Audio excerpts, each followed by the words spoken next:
Yeah, guy. Yeah, friggin' guy. Are you kidding me right now? What a beautiful day in Southern California, David. It is Friday. We're a little late. We had to put the show off for a day or two due to some travel issues. But good morning. It's January 12th, and it's good to see you. Great to see you. How was the Surf Expo?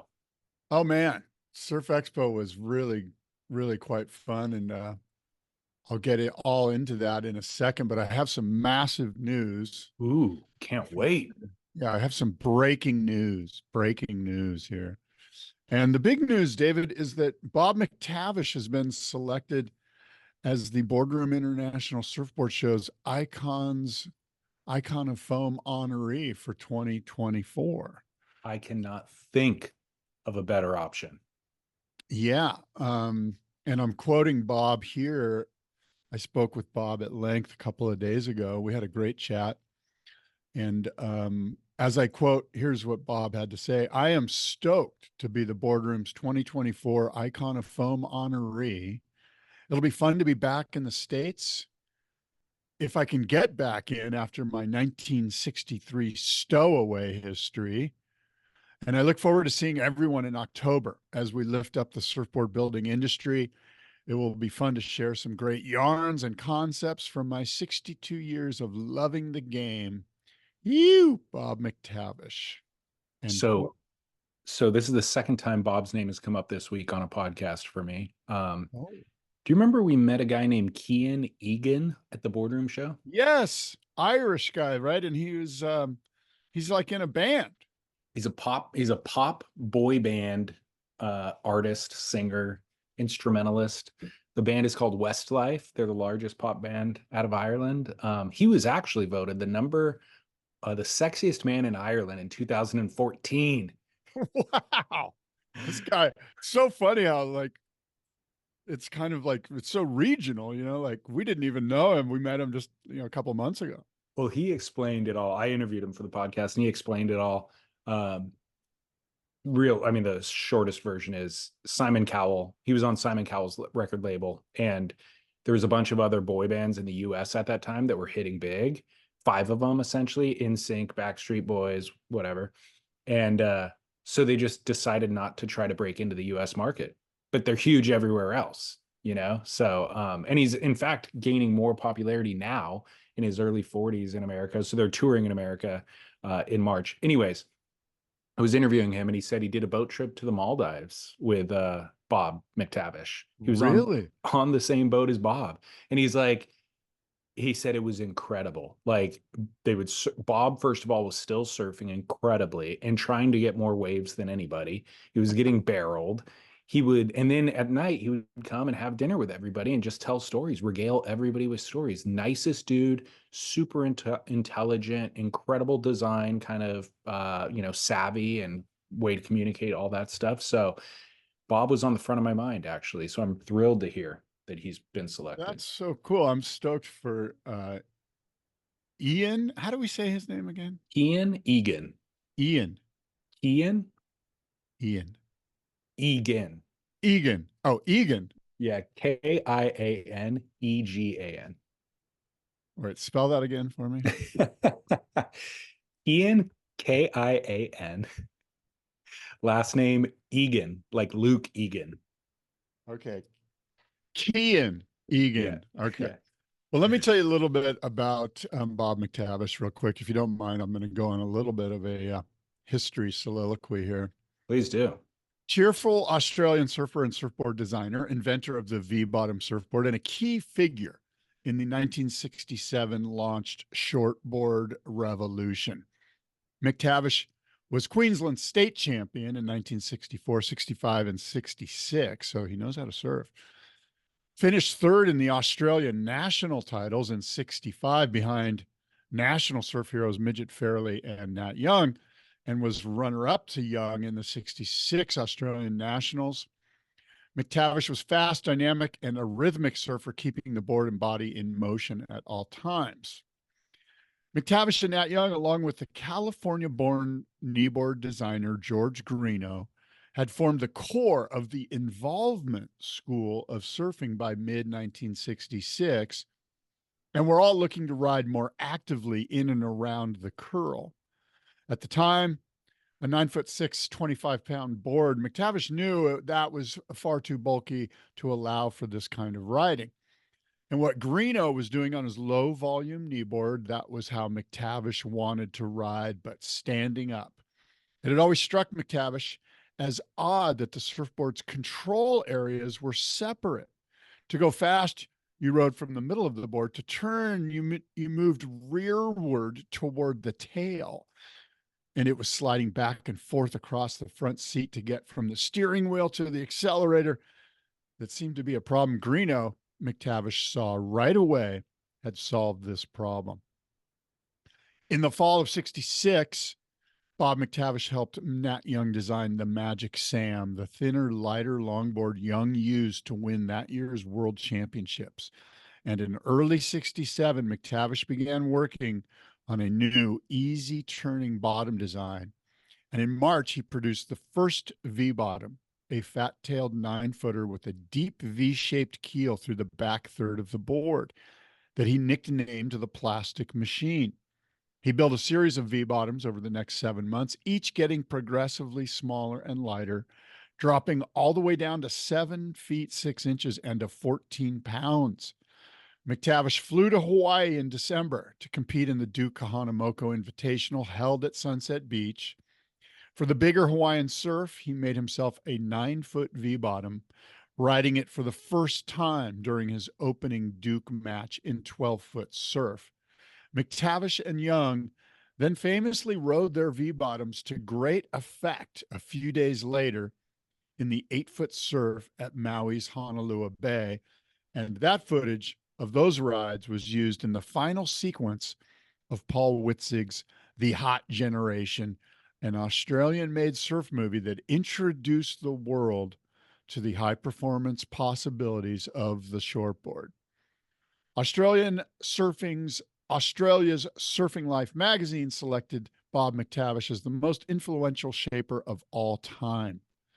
4 years later, he was inducted into the Australian Surfing Hall of Fame, and we're super ecstatic and excited to now have Bob McTavish as the Boardroom's icon of foam. And David, you mentioned how gregarious and fun and happy and just such an enlightened soul and a great guy to talk with. And of course, we will be having our Icons of Foam dinner, this year. So 8 of you listeners can join Bob McTavish for a very intimate select dinner, just the 8 of you and Bob, over a 3-course meal, and we'll get more into that later into the year. Wow, that is epic. And this is going to be in October? Yes, the Boardroom show is October 12th and 13th. Yeah. And of course, that will be at the Del Mar Fairgrounds here in San Diego, a beautiful place to visit and an opportunity to spend the weekend looking at the entire surfboard building industry all under one roof. Well, I don't know if you remember, probably 8 years ago, we were doing this podcast, and I think it was Bob McTavish's son had gotten involved and was helping him with the business. Yeah. Built out a beautiful retail store and all sorts of stuff. And he emailed us, said, "Hey, I'm a fan of the podcast. I'd love to send you guys some clothing." And so they sent us some McTavish clothes. I do remember, and I wore the clothing, and I was psyched. And they still have that really cool. And in many, I'm interrupting myself with my train of thought here, which I've noticed I do as I listen. I'm like, you know what? Finish your sentences. No one else knows what you're talking about. They have a beautiful retail and board building facility. It's not just retail. It's a glass shop, a shaping shop, a whole deal. Compound. And they sort of, I don't know if they started this, but a lot of other surfboard builders in that area, well, in Australia, I won't say in the Byron area, but have sort of copycatted or used this concept and built out their facilities in the same way. So Bob has a retail outlet with a place where you can get lunch, you can get coffee, there's food and beverage, there's the retail store itself. You open the door and there they are building surfboards right there. The magic is unfolding. And I think of Thomas Beckson, who you and I have interviewed for our podcasts. He has the same sort of setup in Noosa, where it's not just surfboard building, but there's these other businesses attached to it, which make for like a fun visit, you know, It's a like you get hangout before. spot. A hangout. Thank you. Yeah, exactly. So yeah, very cool. Excellent pick. I'm excited to hear. I want to hear a Stowaway story from the 60s. You don't know the Stowaway story? No, I don't. Is it a legendary? Yeah, it's you can find it on Matt Warshaw's Encyclopedia of Surfing. I'll Oh, give I you the didn't know. short version of it right now. Is that Bob and two other surfers? I want to say maybe Russell Hughes or but Bob and two guys from Australia just went into the Sydney Harbor and walked onto a boat and stowed away to Australia. Like they were probably down in the hold eating like From Australia from Australia to Hawaii for the to Duke Hawaii. contest.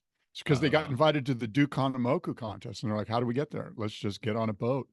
So they got on a boat, very adventurous. They probably had like Vegemite and some water. And, whatever it was, 8 days later, they appeared, walked off the boat, but obviously, they didn't have visas or like legit passports or whatever. And they surfed. And I'm probably butchering the story, but Bob got caught, was sent back to Australia immediately. I don't know. He might have spent a couple, 3 weeks or a month there. Eventually, he got caught. So in, I think, 2009, he went back to Hawaii to visit for Randy Rarick's vintage surfboard auction. He was invited by Randy to show up. And he got off the plane and walked through. And of course, because of 9/11, the FBI and Homeland Security here in the United States had sort of gotten all of their act together and sort of compressed their databases. And when he went with his passport in Honolulu, a red flag went up and they grabbed Bob and went, "Hey, come with us." And they walked Bob into the office and he spent, 3 or 4 hours, kind of explaining why he was a red flag and what had happened and stuff.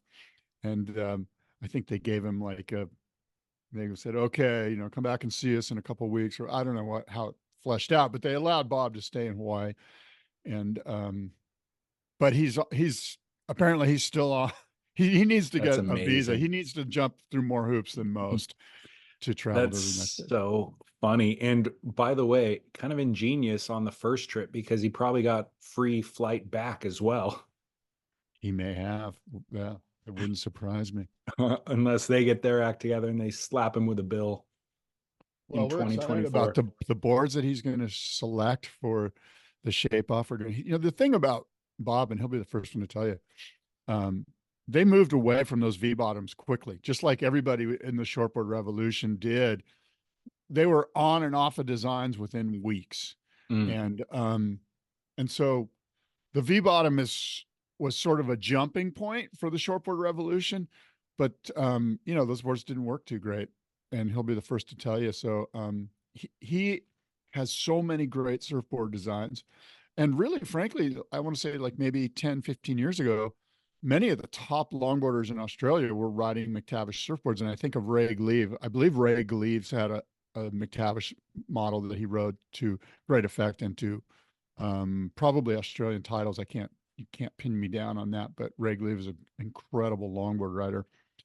And many of the longboard shapers like Thomas Beckson and those guys all, of course, look to Bob McTavish as just a guy that, he's kind of like the Skip Fry.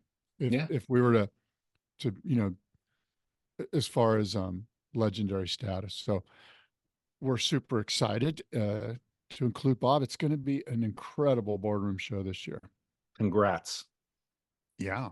Great Congrats get. to him. Yeah. So Surf Expo. Surf Expo, just seeing the internet, looks like it was bustling. Yeah. Surf Expo was a ton of fun. I went over there for a day. It was great seeing friends in the surfboard building business there. We celebrated the East Coast Surfing Hall of Fame induction, and I'll talk a little bit about that if I may. They of course, inducted legendary surfboard shaper Ricky Carroll, who's the 3-time winner of the Icons of Foam shape off. And they, of course, hold their own shape off over there. They're having it right now today. It's finishing up. And the winner of that shape off will be invited to be in the Bob McTavish honoring shape off here in October. So the East Coast Surfing Hall of Fame inducted Ricky Carroll. They also inducted other legends in the legends category, including shaper Bill Holmesy. He's known as Holmesy, who made the Holmesy Sidewinder, and Kem McNair from Florida.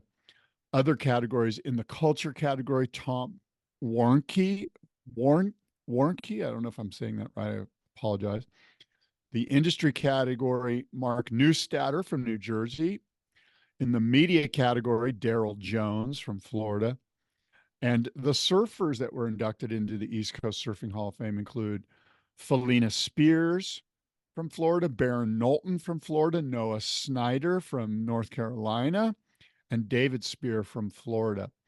But perhaps most importantly, at least in my mind, Roy Turner was awarded the Cecil Lear President's Award. And this award goes to an individual who made a lasting contribution to East Coast surfing in leadership or mentoring. And Roy Turner is the Senior Vice President and Show Director of Surf Expo. He's been a supporter of the development and growth of East Coast surfing and surfing in general and business in general throughout his career. Previously, as a specialty surf retailer, Roy owned a surf shop and a skate shop, and a professional surfing contest producer, and the president of the Retailers Trade Association, BRA, and currently Surf Industry Trade Show executive, as I mentioned. And Roy Turner is a good friend of mine. He is a mentor to me. He's somebody that I often call on for counsel, a wonderful man, and probably unbeknownst to many, Roy Turner is a really good skateboarder. This guy can grab a skateboard and get on a ramp, and it's kind of surprising because he's an older gentleman now. I don't know how old Roy is. He's a few years older than me. He's probably in his mid to late 60s, maybe. I don't know. But anyway, he was a skateboarder. He's like a full skate rat. You know what I mean? Yeah. Very cool. Well, you mentioned the shape off and that whoever wins is going to be at the Boardroom show. Among the shapers, there's Scott Busby of In the Eye Surfboards, Brett Prinz of Crowd Control, Jeremy McMahon of Versa Surfboards, Lynn Shell, who has Shell Shapes and then a big retailer there called Outer Banks Sporting Co., Nick Halloran, who has a shop in Virginia Beach that I've actually been to. It's called Mar Surf Exchange. Mar stands for Make and Ride.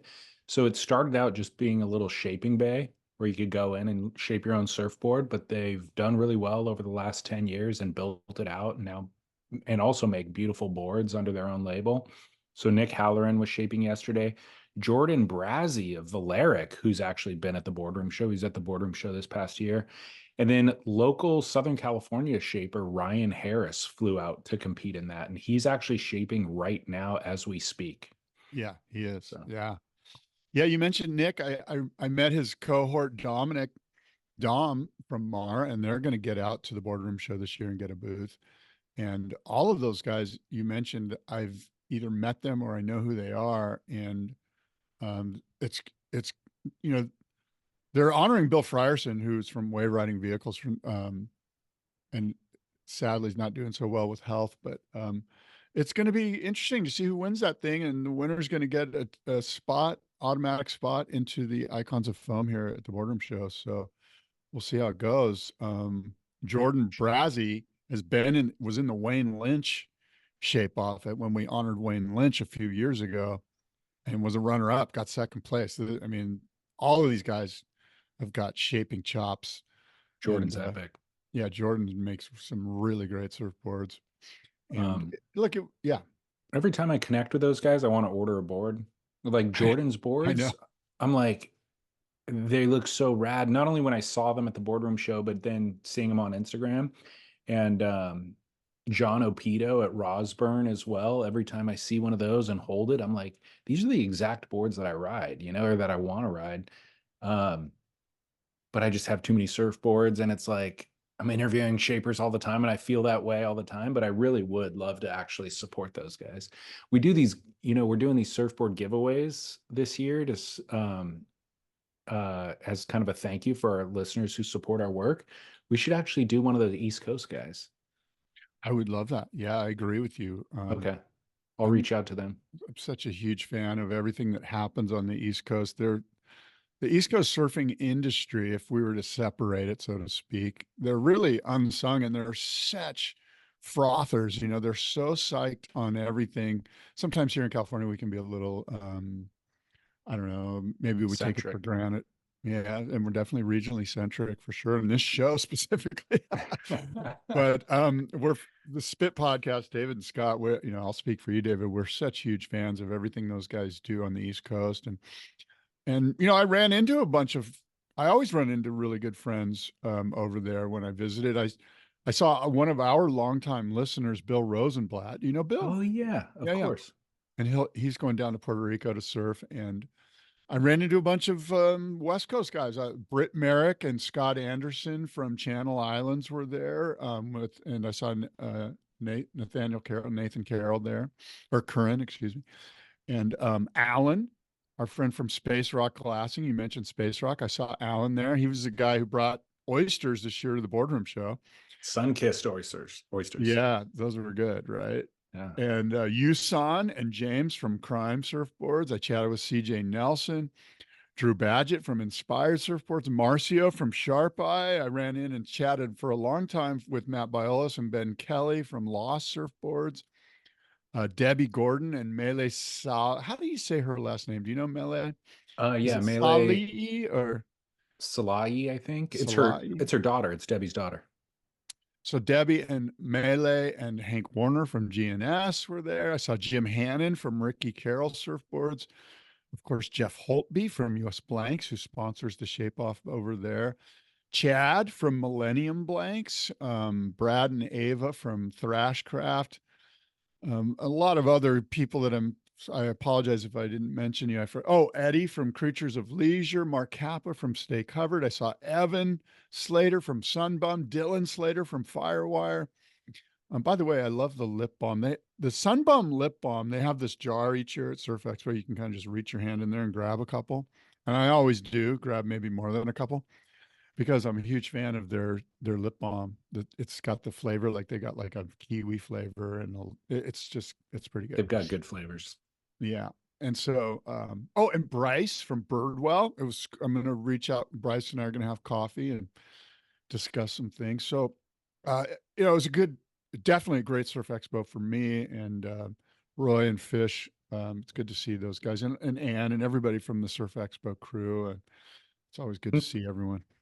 Remember, in terms of the Boardroom show this past year, 2023, it was very busy and bustling and boards were selling and all that sort of stuff. Was this reflective of that? Did this have a similar vibe?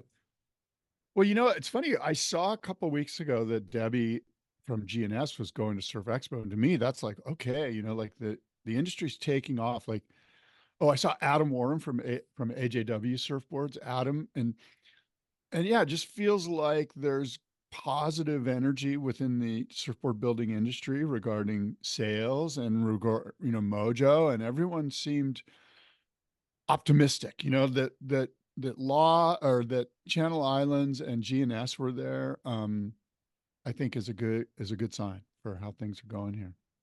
I talked to Debbie about a month ago, actually, incidentally, and she was telling me about going to Surf Expo, and she was saying that her dad had really focused on the East Coast and had set up a lot of retailers there and had great relationships. And so for a period of time, GNS in their history did more sales on the East Coast than they even did locally. And since her and her brother have taken over the business, they've not, spent a bunch of time on the East Coast, and they really just focused on building boards, supplying locally. And so she realized, but people were still reaching out. Maybe as the business has turned around, people have reached out, retailers have reached out again. And so it kind of reminded her, oh my gosh, we've really let a lot of that business go by the wayside. So she was looking forward to going and reestablishing a lot of those relationships. Yeah, the other thing is that East Coast surfing demographic, or the surfing population were huge buyers of West Coast surfboards. Greg Knoll sold so many friggin' surfboards on the East Coast back in the 60s, of course. But when you go into the 70s and 80s, like Bill Castor, the Castor labels, they sold tons of surfboards. They had tons of dealers over there. GNS, tons of dealers. Channon, Tony Channon's label, tons of dealers. Bill Menard sold tons of boards over there. I was just talking about Gary Proper and his Hobie model. And Hobie, obviously a West Coast manufacturer, yeah, I think it was 1968. They sold 6,000 surfboards. 3,000 of them were the Gary Proper model from Cocoa Beach, Florida. So half of them were his East Coast board, you know? Yeah, and Bing, you mentioned Hobie. Bing sold tons of boards over there. A lot of the West Coast surfboard builders were shipping boards over there and shaping tons of boards and having a lot of boards built. And Hank Warner told me he would drive to Texas, shape some boards with Yancey Spencer, go to the Panhandle in Florida. Like the East Coast population, like they're just frothing to buy surfboards, and they help support the West Coast surfboard builders for a long time. No kidding. And still do. And by the way, we were talking a couple of weeks ago about how the waves were pumping, the kind of historic swell in Jersey. Again, this week, Wednesday, I think was the day, Jersey was going off. Incredible footage coming out of Jersey. And I think really everywhere from, I think Surfline did an article that said something like from Alabama to Maine, and it kind of showcased a lot of it. It was just firing. East Coast has been going off. Yeah, man. East Coast, like I said, it's just such positive energy. That's why it's so fun to go to Surf Expo for me, because people are just nice. They're just like nice people, What's wrong with that? Kind and loving and tolerant. It's kind of neat. Well, not to shift gears too drastically, because this is actually an East Coast story, but Sid Abruzzi from Rhode Island messaged me, I think it was yesterday, with Operation Moby Dick. Sid is on a mission. Nice. Sid Abruzzi, for those who don't know, he's Water Brothers is his retail shop in Rhode Island, and it's legendary. And he's a surf and skate figure.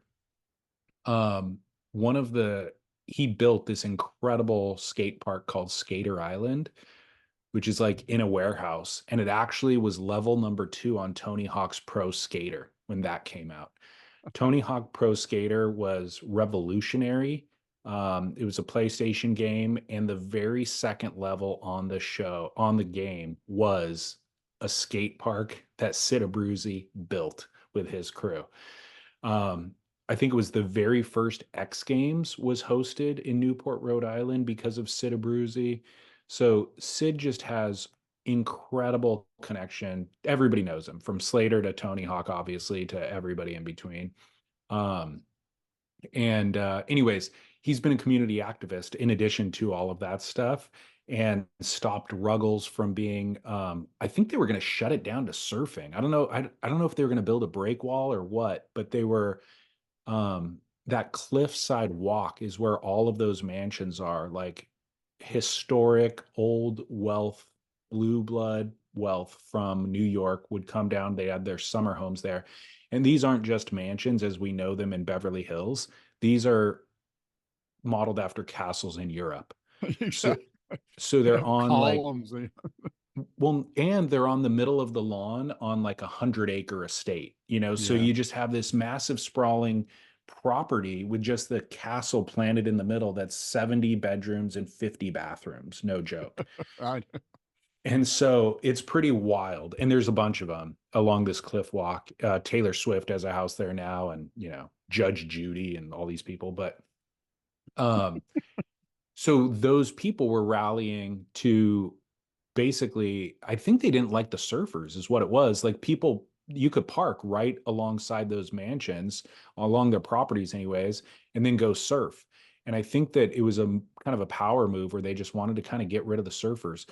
Newport is very much kind of the haves and the have-nots. There's a huge sailing.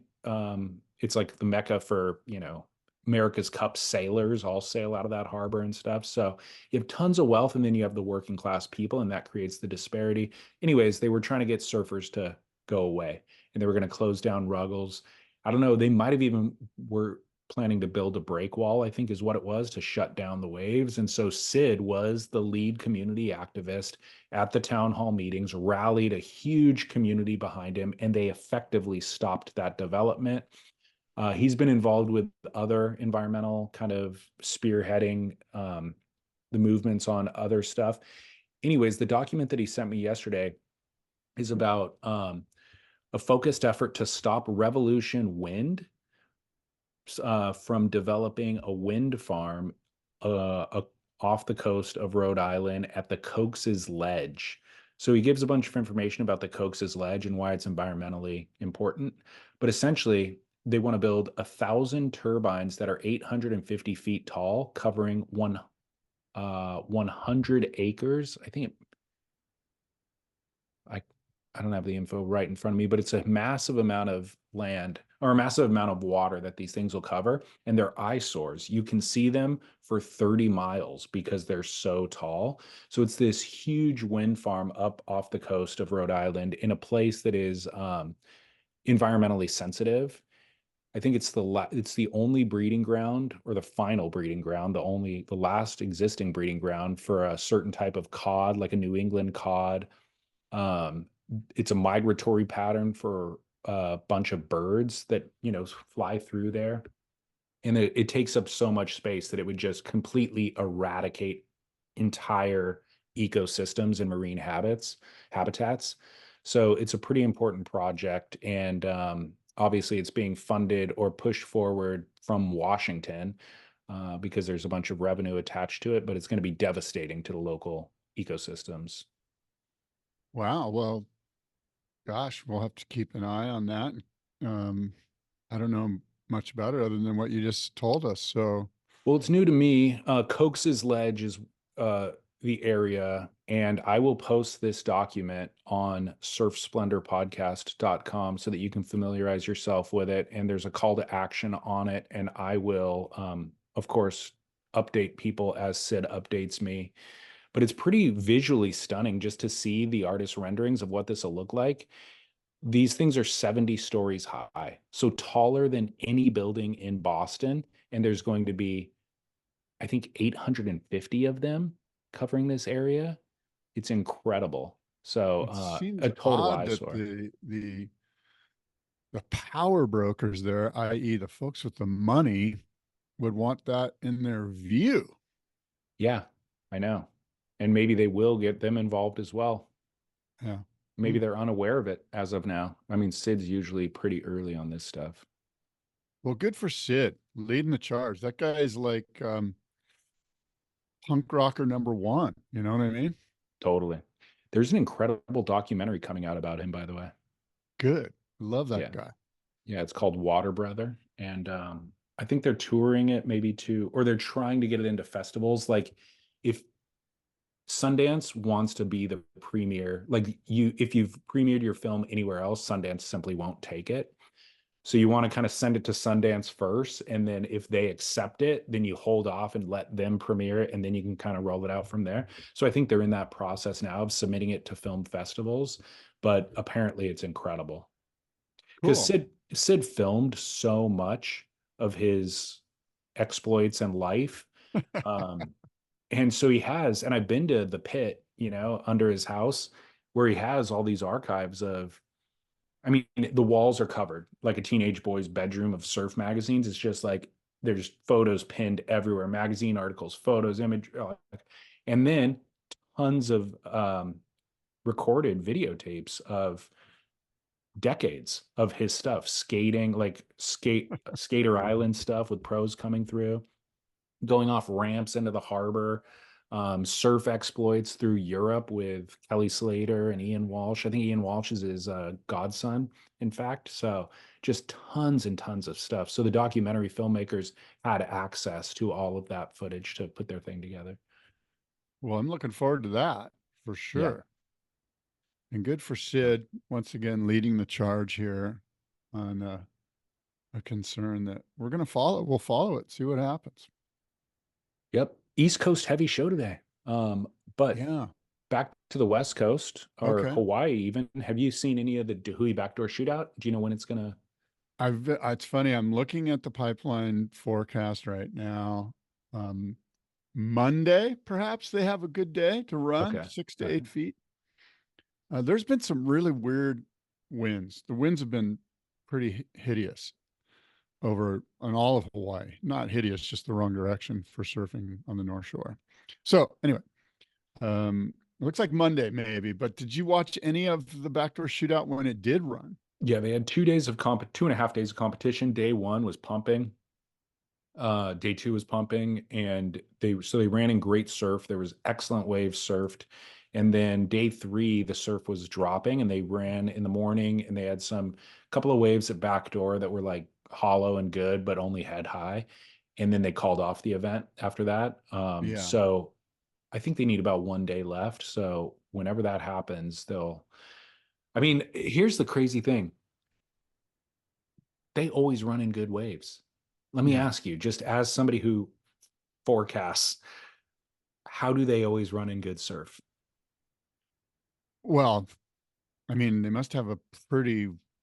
The permits are weird over there. The permits are pretty much rigid regarding how much time you get. I think they get 2 weeks, right? Or Yeah, yeah. 2 weeks to and run 3 days. well, you got pretty good odds on the North Shore. So you're saying it's doable. Oh, I hear where you're going. I see where you're going. It's doable. It's doable. 3 days it might even be too much. You should really only have a 2 day surf contest, in my Well, they opinion. have a longboard division. Yeah. So it's a little bit, it's a Yeah. bulky, I guess. Yeah. Uh, but my point is, how is it that they are able to pull this off? They aren't even the professionals in the space, and they're able to run in great surf every year. Is the point? Point is, it's doable. Yeah. They have a stand up paddle division as well. That's right. I Yeah. forgot about that. Well, one of the crazy things about this event was Kai Lenny um, cracking his helmet on the reef and not having any memory of it until he woke up in the hospital. I think he said he had one memory, which was being on the beach when they were sitting in a chair when the lifeguards were asking him a couple of questions, and that was it. He remembered paddling out for a Oh, heat sorry. and then being in the hospital. Yeah, man, that was scary. And I did see that on Instagram the day it happened. And I mean, the helmet was cracked in half, Yeah. you This know? is not just like a little fracture. This is like cracked and split and separated.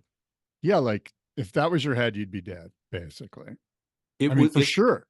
100%, no Yeah. question about it. And so what's crazy about it too is he said in that Instagram post, which is a compelling image, it's him sitting in a hospital bed holding the helmet with a smile and saying like, this would have been my head essentially.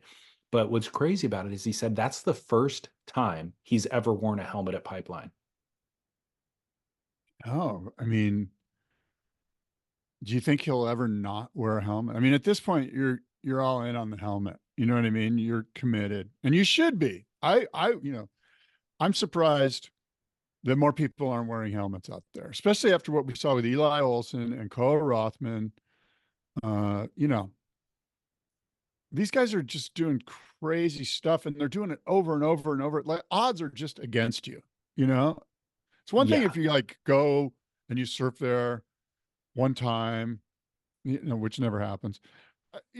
Look, the odds are against you. You should be wearing a helmet. And I think most of them, I bet by this time next year, a majority of surfers at Pipeline are just going to have helmets. And they're coming out with great new technology regarding helmets. Like there's new, lighter, stronger, you know, it's the, the marketplace is evolving because they see a need. And that's the beauty of capitalism is that there's a bunch of people going, hey, I can make you a better helmet.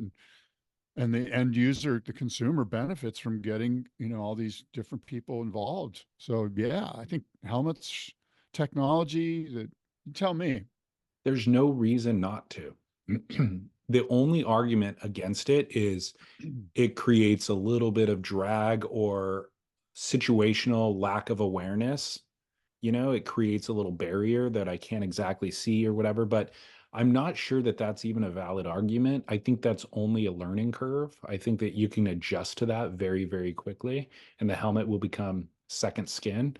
Um, Obviously, we remember a time in the snowboard and ski industry where nobody wore helmets a decade ago. You know, I grew up never wearing one, and about a decade ago, it just became the norm. It became socially acceptable, and I think we're at that tipping point in surfing right now, because if the experts in the space, if Kai Lenny is not immune to dying at pipeline, then you're an idiot to think that you are, you know? And for the, again, we're not talking about this is a $5,000 expense that'll save your life. No, it's $100. The cheap ones are $100. The expensive ones are 300.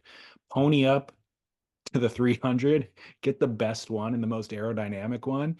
And even if it doesn't save your life, you don't want a concussion. You don't want head trauma that you have to deal with and you can't remember your grandkid's name in 20 years from now. You know what I mean? Like, Ooh, it is no joke. yeah, that's a good point. Well, look, you know, that you mentioned the hurdle, and the hurdle's an easy one. The hurdle is I'm not used to it, doesn't feel comfortable. And it's just like booties. Only I think it's easier than booties because you're not dealing with like a direct connection to your board with your feet. In other words, if you just wear like if you just put on a helmet and wear it for a week straight, it'll just be a normal, natural thing and you'll be fine. Like the little bit of awareness that you mentioned, David, that you might lose, you actually don't even notice it. Like No. it's pretty minor. I wear a helmet all the time when I foil. I Yep. don't wear it when I surf, but I wear it when I foil. And people go, "Oh, you wear the helmet. It must be because the dangerousness, you know, the foil must be dangerous or blah blah blah." You like my impersonation there?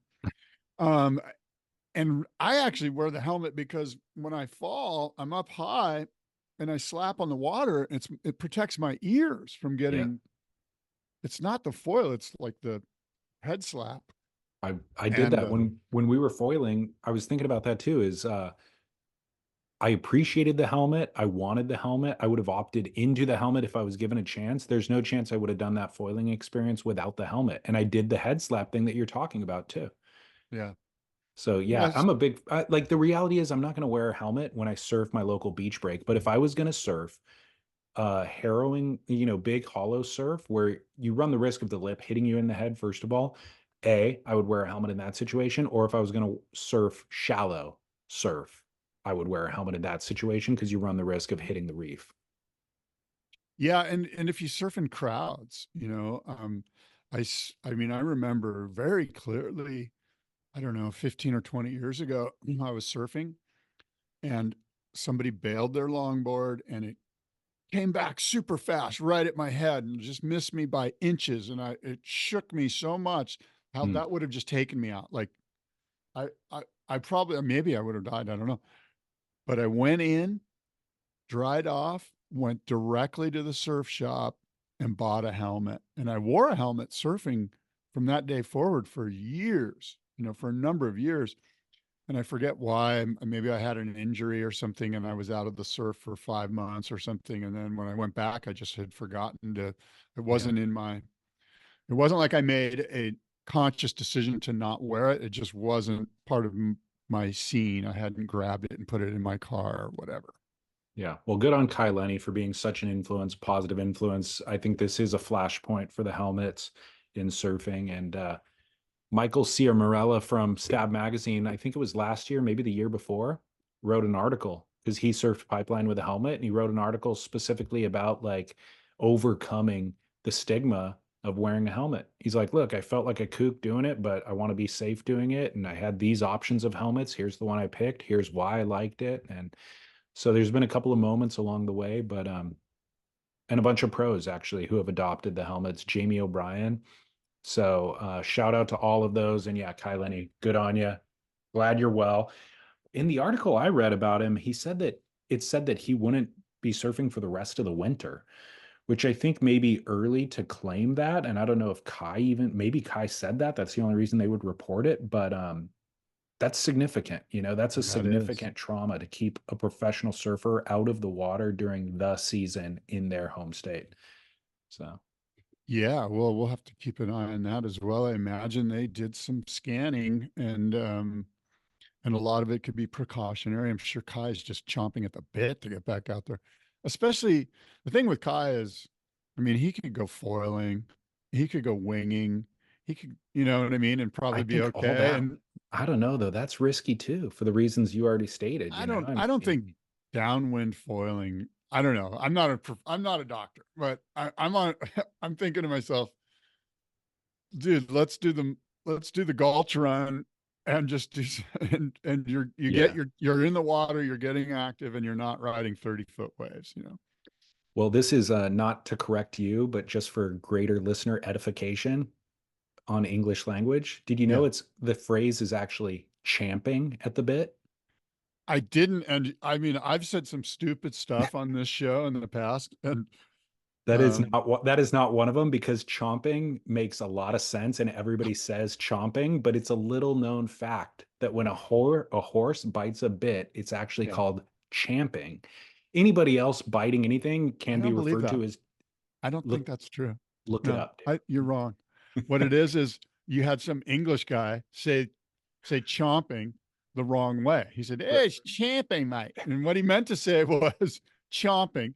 And in his own brain, he was saying chomping, except it came out champing. So why did the English guy have an Australian accent? That's my Commonwealth accent. I prefer Oh, Commonwealth okay. accent. Sorry. Yeah. But I mean, that's kind of a funny, weird thing. And you could be right. Maybe long ago it got sidetracked and everybody Thank you. pinned it on that date. But look it up. Champing. Horses All right. champ on a bit. Um, I said anyways, something really stupid the other day. Where was I? I was like in a I was somewhere in a public setting and I was asked to read something and I stumbled over the word resolutely. I said hmm, resolutely or something. And I mean, my wife's just cringing because, like people sometimes bring me in to do public readings because of what I do with PBS or whatever. And I said, and I was reading the sentence and I said resolutely. And she was just like, it's resolutely. And I mean, yeah, I mean, look, you and I know from doing this week in and week out, it sometimes doesn't have a rhyme or reason why you make the mistake. It's a word that you've said 3,000 times in the last year. And for whatever reason, your brain cannot process it in that moment. And it's funny, earlier you said that you listened back to the show and you caught something. I would never listen back to the show. I haven't listened back to the shows in a very long time because I would cringe to hear all of the things that I wish I would have said differently, or moments that I'm like, oh, I know the answer to the question you just asked, or I could have corrected you on this information because I knew that, but you just, for whatever reason, you're just running forward. Also, we're scanning notes, so I'm trying to maintain a conversation with you and engage in what you're talking about, but also look for the next segue or whatever it is. It's just complicated. I mean, I think the last episode we talked about the big swell. And one of my dear friends that I surf with, I pronounced his name wrong. His name's Oli, and I called him Ollie. I was listing Oh off all yeah, these yeah. people that were ripping, and I listened back to the show, and I go, oh my god, I called Oli's name. I said I pronounced his name wrong. Well, So anyway, any success that we do have here, I directly attribute to drinkag1.com/surf. This keeps our neurons firing. We started at 7:30 this morning. We would be dead without this. So, or brain dead, not functioning without it. So, one of the other things though, yeah, you know drinkag1.com what I do with slash my surf. AG1 too, by the way, David? When I finish this little bit, I will fill up to about here and Me rinse it too. around and pound it to get the last little goodness. Me too. My wife doesn't do that. I see hers in the sink with like the bulk of the powder still at the bottom resting. And I'm like, you missed the good stuff. The dregs are the good stuff. You got to re-dilute that. Yes, you Um, do. Well, look, let's make sure the cool thing I like about AG1 is the one easy scoop, man. that's One it. easy scoop, and it eliminates all of the other vitamins and supplements that I used to take. I just put one easy scoop, boom, bang it. And whenever I take AG1, I'm like, you know what? Oh yeah, I got to do my second workout. You know, I start thinking about workouts. That's true. You fuel your body with things and it starts to beget other good things in your life. Whereas Yes, if you ate a greasy burrito, you would start thinking about taking a nap instead. no doubt. So yeah, we're big fans. They've been with us for a couple of years and we just can't promote it enough, but drinkag1.com/surf. Talking about that swell in San Diego, I appreciate Surfline. They got a hold of Skip McCullough and did a quick little interview with him and about what board he was riding. I just want to play 1 minute of that video for you, but I will post it with today's show notes if anybody wants to watch the full 4 minutes. San Diego was the spot on the West Coast for this run of swell. And Skip McCullough, by everybody's kind of measure, was the surfer of this swell in San Diego. And so he got a couple of insane waves. By the way, he's 27 years old and he's a contractor. And he surfs sometimes, as he puts it. So this was him. The funny thing is, like all surfers, he meant to grab a 6.6, grabbed the wrong board, showed up at the beach, and went through this experience that he's going to talk about right now. I have to turn the volume up. The moment that I realized that it was going off was after my very first wave. I broke my board in 3 places, and I finally wash up on the beach, and I get up on the cliff, and I'm just looking out at giant 10-foot barrels just spitting their brains out with nobody on them. And I'm like, oh my God, we're scoring right now. This is what's left of my first wave out there. I was like screaming and cussing. I elbowed the board right there. So that's what that scar is. This piece ripped off on the next wave. Yeah, there was not all like easy, just daisies and rainbows out there. I had to go through like a full mental breakdown before I could get a good wave out there. And then I had to drop. So that's just a little teaser for everybody to entice you to go watch that video. But the board that he ends up scoring the really great waves on is 6.6 Xanadu. That he says he doesn't think he's ever even done a turn on it. He just gets insane tubes on it. That's cool. Well, Xanadu is a great shaper, and I mean, how very sick is interesting guy. Xanadu? How sick is Xanadu? Did you hear that? That's one of the. I get more comments about my interview with Xanadu than almost any of my other podcasts. What are the comments? Well, he's just a very engaging, and he's a convicted soul. Like, he's very sure of himself and very like, you know, and he's a somewhat opinionated, you know, which makes for a great podcast. And he just, one thing I hear is, and the Xanadu interview was incredible, you know, because he just basically kind of went up and did like an hour soliloquy on everything Xanadu. It's pretty good. He's epic. By the way, I just did an interview with Cyrus Sutton, and it's either the best podcast I've ever done or the worst. I'm not sure yet. I need to edit it today and get it over to you, but he kind of does a deep dive on it. It has absolutely nothing to do with surfing. Like, we do this talk and we just go in this different direction, mostly about about history and about the history of mankind on this earth, like this big global 30,000 foot discussion. And I found it fascinating because he basically tries to kind of not tear down, but have a different viewpoint than Yuval, who wrote Sapiens, and Dan Carlin, who does hardcore history. And he sort of says, look, those viewpoints on history are mistaken because they're, and he uses some big words and goes into some really interesting places. But what if well-learned and or learned and smart young man, or I guess now he's an older guy, but that's coming up, the Boardroom podcast with Cyrus Sutton. And I also have Shay Soma lined up, and Christian Beamish, and some others coming up here with the Boardroom podcast. So what inspired you to connect with Cyrus? What was behind? Did he release a book or something? Like, what was the conversation centered around? Well, I was on his, I think he popped up on my Instagram, and he had done a movie. No, he put out a little spin reel on artificial intelligence. Mm. And what it, and you know, it was almost like a promo. Here's what I want to do in 2024, and here I can help your company and I can help your brand. Let me make you a story, blah blah blah. And then he did this thing off of his Instagram about AI and what does AI mean, and is it hacking our brain? And it was, I was like, I got to interview Cyrus. I haven't spoken with Cyrus in years, and he's a good friend of mine from way back.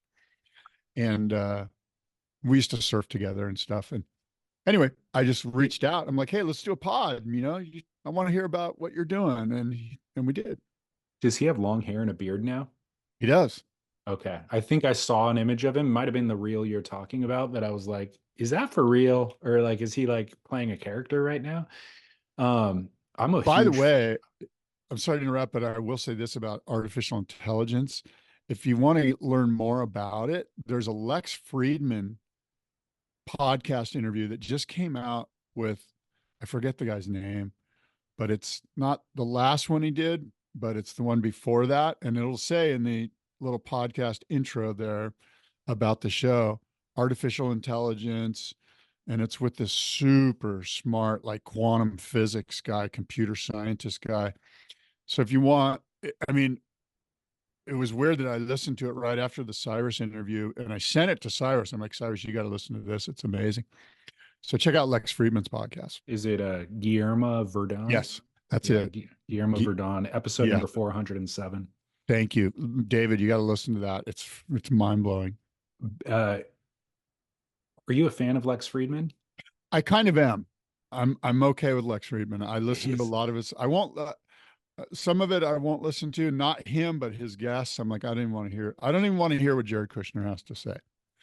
You'd be surprised. I'm not saying like I'm a fan. I'm not revealing anything politically, but Jared Kushner's unbelievably well spoken and intelligent when it comes to international affairs. I'll listen to it. You'd be blown away, like the amount of, and especially for a guy who likes history.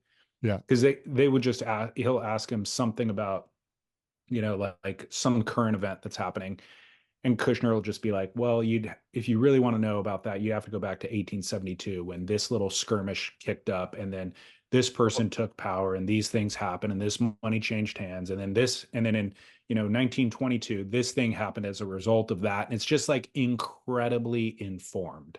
Okay, I love it. I will listen to it, and I don't want my biases to. I want to be able to listen to all takes on all things, and if Jared's a history guy, then I'm into listening to him because I'm fascinated by history, and I'm fascinated to get history from different sources like Jared. It's important to hear, and I'm sure he's extremely smart. I mean, he was well educated. He went to the best schools in the world. So, and I think, again, politics aside, you just hear somebody like that speak, and you go, these are the people who we want really kind of helping make decisions, you know, even if he's not the figurehead needs to rely on somebody who is this informed. And this also like fast critical thinking, like being able to process what they know with new information and make very detailed analytics about it. Like that's what his brain is doing. Yeah. Well, listen, I'm interested and do listen to the Guillermo. Is it Guillermo? Guillermo? That one's really good. So back to Cyrus. I went to met him at Cyrus's mom's house. She's a college professor, I believe. And it was in Ojai. Had an incredible day there with him years and years and years ago, interviewing him for the podcast. And his mom was so cool, and seeing kind of the environment that he was raised in, I think was, like cool little peek behind the curtain in order to interview him. But I really appreciate Cyrus's point of view. I haven't talked to him really since very often. And so I'm curious what's behind all of these new assessments on things. I tracked though his build of his house that he did, which was unbelievable. Like, that was such a cool project. So I've always been a fan of whatever he's working on. So I'm curious to hear it. And I know you say that maybe you need to edit it, but I don't need to edit it. I'm just saying, if you're going to listen to it and expect to get like Surf Bro, you're not going to get that. This is like, we go down, and I didn't even mean to do it, but we just, I actually started the interview and I was kind of going, what are you riding? Where are you surfing? Blah, blah, blah. And it just, the interview wasn't really evolving. It was just kind of, you could tell he was bored by my questions, and I don't blame him. And so I would go, well, and we went in this different direction, and I just go, tell me what, go ahead. And I just sat back and just let him go. And it was really fascinating. At least I found it fascinating. Well, yeah, he's so is he still surfing? Oh yeah. Oh, No, he's okay, totally cool. surfing. He just got back from South America. He's doing a bunch of work for Patagonia, Oh, okay, sort of cool. in the content creation space, and he's doing his own things, and he's making films with other companies or other people that are coming to him and going, hey, you know, we want you to direct this, we want you to write this, or Sweet. and yeah, Cool. yeah. Well, glad to hear it. I can't wait. Good job. Excited to listen to that and share that. The other thing on my notes, unless you need a bathroom break, No, let's finish up. Stab finished their Surfer of the Year popularity contest. Congratulations, Nathan Florence on the men's side, Caitlin Simmers on the women's side. The juniors are Huey Vaughn and Sierra Kerr. Outer Edge of Leisure is the edit of the year featuring Russell Bierke. The film of the year is Repeater, produced by Quicksilver, and so it features all their team riders. Oh, Nathan Florence won the YouTube of the year. good. Couple of things that I want to ask you about on here is Kelly Slater is nowhere on this list. They released 50 names, I believe. Like, here's the 50 names of the top 50 names that were even mentioned to allocate points to. So at the bottom of that list, I don't know who it is, but they get 1 point, you know. Kelly wasn't even in the top 50 of names that were voted for. Yeah, that's, I guess that's not too surprising. Look, at some point, you know, David Nueva was no longer on people's list, you know.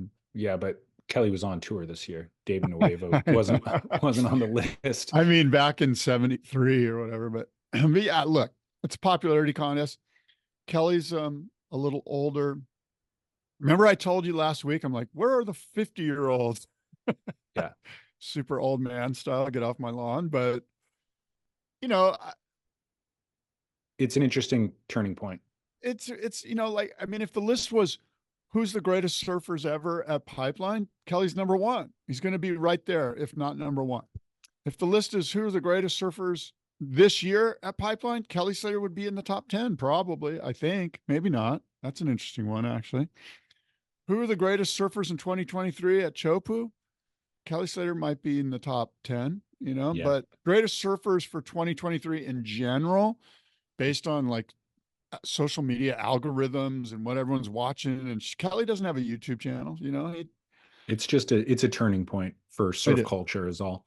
My second question for you, sorry, I always forget to turn off my ringer after, or my volume after I play a shared screen with you. The other interesting thing is Gabriel Medina is in 29th position on this list with only 4 votes.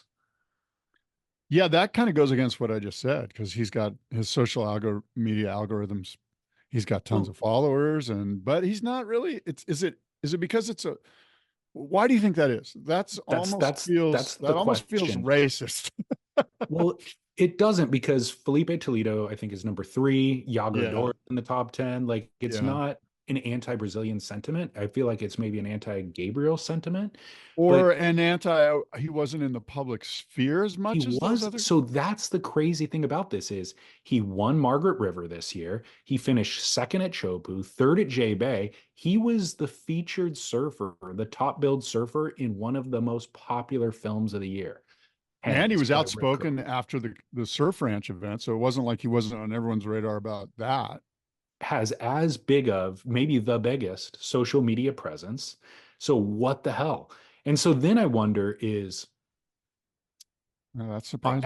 As I collected all this kind of these talking points from this list, it led me down to a final thought that I'll just share with you now rather than revealing it at the end. Is I feel like Stab's jumping the shark a little bit. Like, earlier this year, we had conversations about them when they were being WSL apologists, interviewing Jessie Miley Dyer with this softball interview, not asking her any of the questions anybody actually wants to know. And then Sam getting in, writing an article defending his stance and being like, hey, we want to protect the relationship. It's like, dude, no, you want to provide your readers with what they want. That should be your focus, should be on your readers. And I feel like with this list, this isn't reflective of the general surf public's kind of focus at this point. I feel like I don't think that it is biased by like advertising dollars or anything like that. I think it's more a reflection of they've really started to focus on a couple of things. It is very Australian centric. It is kind of doing the same names over and over and over again. Like, we like these few, Noah Dean or whoever it is, and like we're just going to kind of constantly regurgitate that. But it's not as broad. I thought like Stab was kind of getting to the point where they were going to be the pinnacle and the broadest and the most reflective of what's going on in the greater surf world.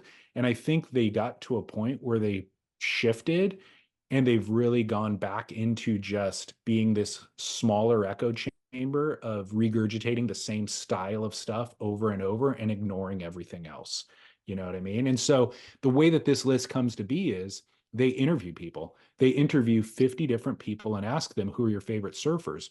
And when you look at the list of people they interviewed, it's not the most, it's not it's not Torrin Martin, it's not Kelly Slater. And there was a comment actually that even said it. He said, from their own comment section, somebody said, cannot agree with this system. It's not a peer-reviewed list. It's influencers voting for their friends. The top 5 is good, but come on. Harry Bryant above John Florence. Jack Robinson only got 2 votes. It's just silly. It doesn't hold water. Why don't you reach out to Kelly, Shane Dorian, Mick, Parco, Adriano even, Jordy, Bruce, these people, Belly, MR, DHD, Raymana, the Heavies, Peter Mel, Strider, Ronnie. They're all industry peers. They seem to know mostly all of the kids, but I know Gabriel Medina won't even return your emails. So I kind of slapping him with that last comment, but I think that that's salient. You know what I mean? I do too. Gabe Medina should be on everyone's list, like, or not on everyone's, but it should be on the final list, right? Look, they interviewed Taro Watanabe. They asked him for his votes, which I recognize is like, okay, Taro's coming up and he's a kid and they're focusing towards young kids, I think is what it is. Like like surf brands have always marketed towards this demographic, and that's what Stab's going for. So them asking Taro, maybe it's relevant, but then do they need to also, in addition to him, ask Letty Mortensen, and these other people who are also young kids representing kids? No. Ask Kelly Slater, ask Shane Dorian if you wanted like the broad swath of what's going on in the surf world. And then the final results would be, of course, much more diverse. Well, it seems like too, like when we were at Surfer Magazine and we did the Surfer Poll Awards, anyone could vote. Send in all you had to do is send in your card to us. Yeah. It was literally a people's choice, and this isn't, so they do a little different take on that. They do at the end. So it's 50 people that they ask. And then at the end, they do like a readers poll and they incorporate those votes. Okay. But I don't think they're weighted I think it's like the readers votes act as one vote. They tabulate all those and that becomes one vote. And there's also the 50 others that are equally one vote each. So, well, Surfer Magazine, because the Surfer Mag website is starting to get some traction. Like I don't know who's running it or what's going on there, but they've got borderline legit editorial. Some of it's just clickbait, but point is that they could re-establish the Surfer Poll Awards quite easily. Well, I got to the end of the list and I thought, well, what does this even matter anymore? Back in the Surfer Poll days, it really did influence heavily contracts and how money shifted hands. At this point, I'm like, I don't think this really does.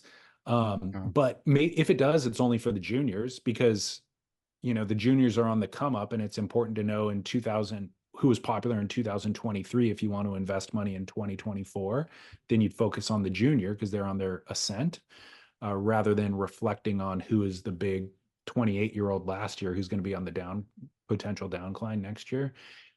but I don't think that this is that influential. And then my commentary just from our position is more a reflection of Stab's influence in the space. And it made me realize like no mention of Torrin Martin's film Calypti by any of these people.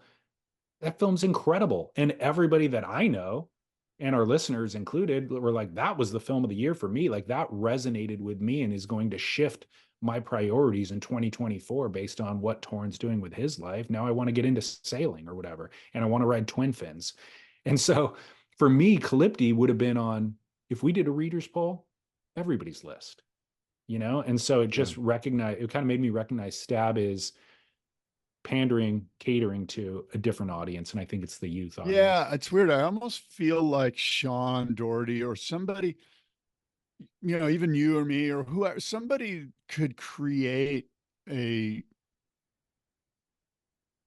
internet opportunity. Like they could basically put their content out that's a little bit more geared towards our demographic, that's more geared towards basically the boardroom demographic, you know, 30 to 55-year-old surfers that don't really give a shit about what a 22-year-old, you know, is doing, you know. Yeah. And I'm not taking away from the 22-year-old. You know, what's weird is that my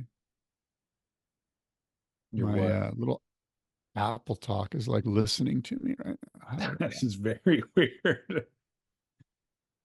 They're probably hip. It's my Siri. My Siri was just running, and now it's. Anyway. Yeah, it's because they're on to Cyrus Sutton, and you mentioned Cyrus, which now flagged you in the system. Anyway, what I was saying is somebody could make a website or some sort of distribution point on the internet. Maybe it's on Instagram, wherever, I don't know, but it creates legit good content for a demographic that's a little bit different, that's skewed a little bit more. I don't know what the phrase I want to use, but that's skewed for the long form intelligent. Yeah, I like it. Well, that's kind of what we're doing, to be honest. We just don't aggregate everything at the end of the week and put it all in one package. Yeah. By the way, just as a side note, they're doing the judging right now in Florida at the Florida Surf or the Surf Expo. Do you have a live stream or something? No, I'm getting texts though from people. Kenny Briel from Savage Surfboards is in the judging booth. Yeah, I talked with Kenny a little bit yesterday. Ricky Carroll and Britt Merrick are in there as well. Oh, good. So they're judging all the boards. So we'll find out who the winner is pretty quickly here. Oh, good. I don't know if it'll be while we're on air, but who's giving you the update, Jeff? Yep. Okay. Yep. The other final note that I have here from this list is that Cole Hauschman, who is a junior, he's qualified for the CT, but he wasn't on the CT last year.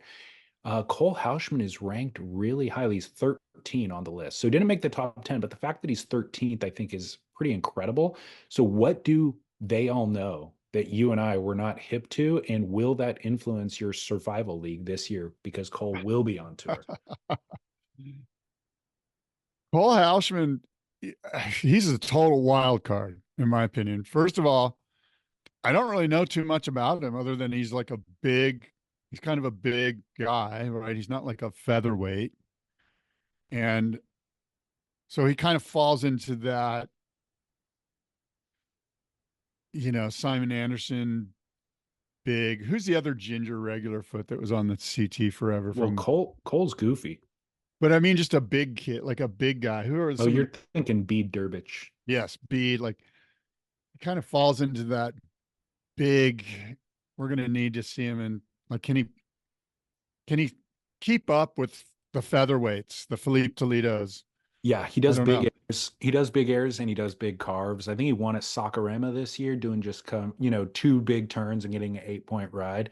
But he does big airs too, because I've seen him surfing around here all the time. By the way, did you listen to the Barton Lynch interview and his whole thing about judging? He's like, look, what it's come down to, if you can do 2 backside hacks, you're going to get an 8.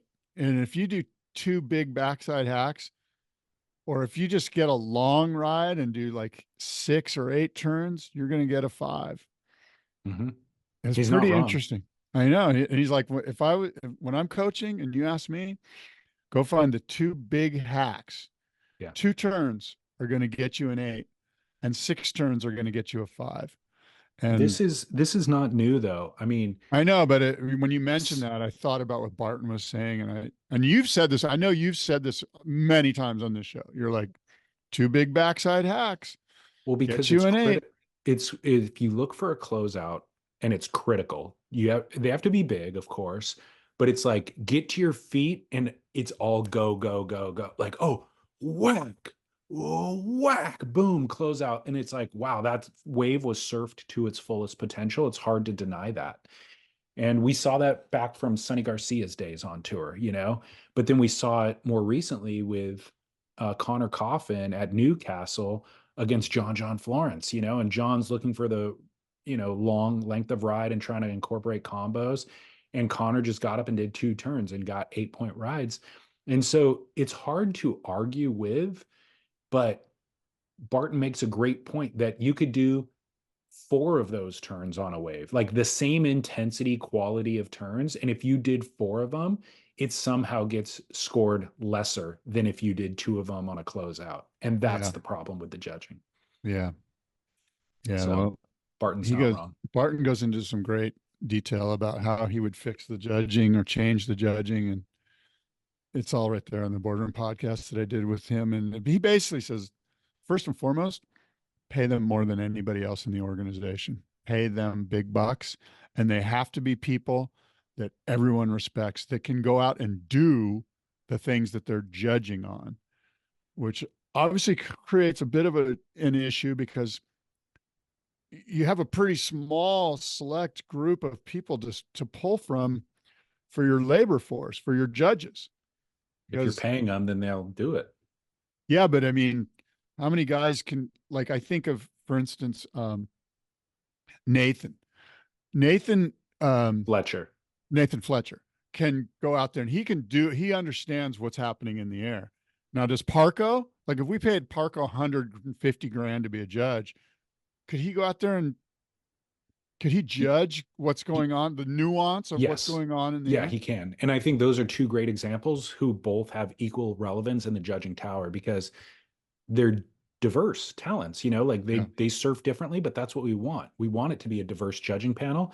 What I love about this concept from Barton is Nathan has an exact reason why he's given that score based on his expertise and his time in the ocean. Joel's score will be very different, and he has an exact reason based on his experience and his time in the water. And those scores are both valid. One could be a 5, one could be an 8. They're both valid. Score comes in at a 6.5. I like that. Yeah, and I don't also like the homogeneity that we're experiencing. Exactly. That's the word I was just going to say. He's against that. He's against that. Hey, we all have to be within this little sphere of if you gave him an 8 and you gave him some. Like, why are we dropping off a judge's score? We shouldn't be dropping off judges' scores. If a judge judged it an 8, he judged it an 8.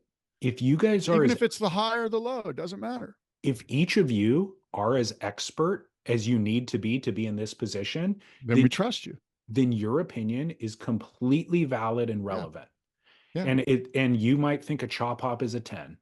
And that's relevant because you invented because you're you. And you invented that style of surfing and you got to the pinnacle of the sport with that style of surfing, and it has relevance in surfing at this point.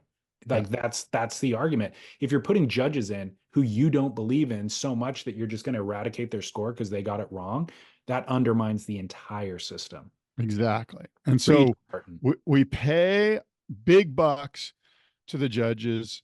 And his other thing that is interesting is he's like, oh, by the way, they're your commentators too. You don't need commentators. The judges are going to commentate while they're judging.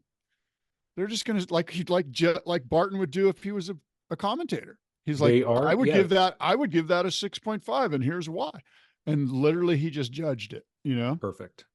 Yeah. More Barton for president. In fact, it's good. Listen to if you're a listener out there and you haven't checked out the Boardroom podcast with Barton Lynch that I did a couple of weeks ago, check it out. It's good.